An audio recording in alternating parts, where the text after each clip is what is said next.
अस्सलाम वालेकुम। आज मैं आप लोगों के लिए लेके आया हूँ पेशावर की मशहूर गाजर की खीर। इतनी लजीज और मज़ेदार होती है और इसकी खूबसूरती आप देखेंगे तो आपके मुंह में पानी आ जाएगा। तो ज़्यादा टाइम वेस्ट नहीं करते हैं, हम चलो स्टार्ट करते हैं। आपने टोटा चावल ले लेने 200 ग्राम बासमती टोटा चावल, याद रखिएगा बासमती टोटा चावल ले लेने। और कोशिश करें कि अच्छी शॉप से ले ताकि वो साफ़ सुथरा हो। उसको साफ़ करके उसमें से पत्थर मत्थर हटा के आप 2 घंटों के लिए उसमें पानी में भिगो देना है ताकि वो अच्छे से पानी को जज़ब कर दे। उसके बाद आपने वही चावल जो भिगोए थे आपने खुले बर्तन में डाल देने। याद रखिएगा कि बर्तन आपका खुला हो ताकि खीर अच्छे से बन सके। तो तंग बर्तन ना हो, छोटा बर्तन ना हो। तो खुले बर्तन में आपने खीर लेनी है। वो आपने 6 से 7 कप पानी में डाल के आपने उसको इस तरह बॉयल कर देनी है। बॉयल करने के बाद आपने उसको चूल्हे को बंद कर देना है। चूल्हे को बंद करने के बाद आपने जो खीर है, जो चावल हैं जो बॉयल किए हैं, आपने ग्राइंडर में डाल देने हैं।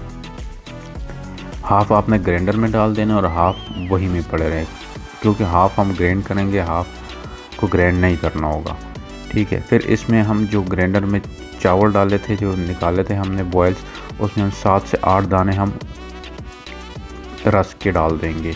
रस कोशिश करिए कि अच्छी क्वालिटी के हों, बहुत ज़्यादा वो थकी हुई मार्केट से ना हो।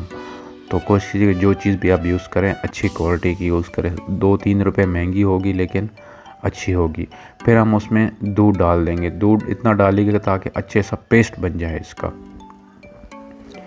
इसका पेस्ट बना देंगे। ये देखिए रस का और जो चावल बॉईल किए थे उन दोनों का हमने मिक्स करके उसका पेस्ट बना दिया दूध डाल के। बाकी जो दूध बचेगा वो उस चावल में डाल देना है जो हमने हाफ़ पतीले में छोड़ दिए थे बॉईल करके।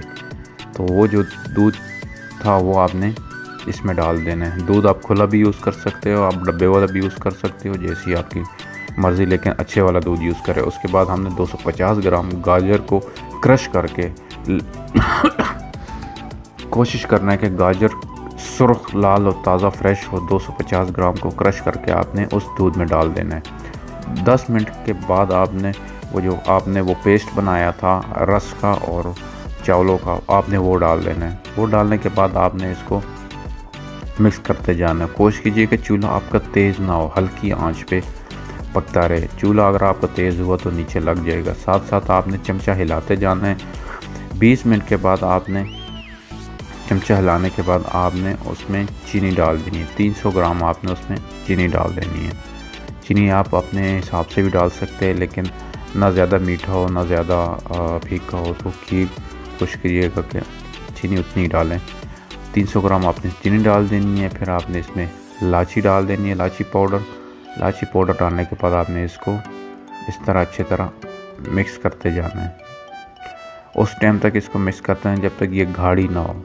जब आपको लग जाए ये अब गाढ़ी हो गई है, 30 मिनट के बाद अमूमन ये रेडी हो जाएगी।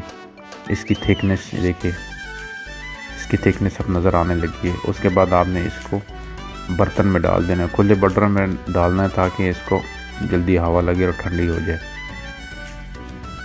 इस तरह बर्तन में डालने के बाद आपने इसके ऊपर ड्राई फ्रूट की लहर लगा देनी है ताकि इसकी खूबसूरती में और भी इजाफा हो जाए। आप कोई भी ड्राई फ्रूट यूज़ कर सकते हो, लाजमी नहीं है बादाम हो या कुछ भी हो, काजू बादाम पिस्ता, आप कुछ भी इसके ऊपर डाल सकते हो। और आप 30 मिनट बाद आपने इसको फ्रिज में रखना है। गरम फ्रिज में नहीं रख देना। फ्रिज में रखने के बाद फिर आपने 5 घंटे बाद फिर आपने निकालना है। और निकालने के बाद लजीज किस्म की आपकी गाजर की खीर तैयार है। ख़ुद भी खाएं और मेहमानों को भी एंजॉय करवाएं।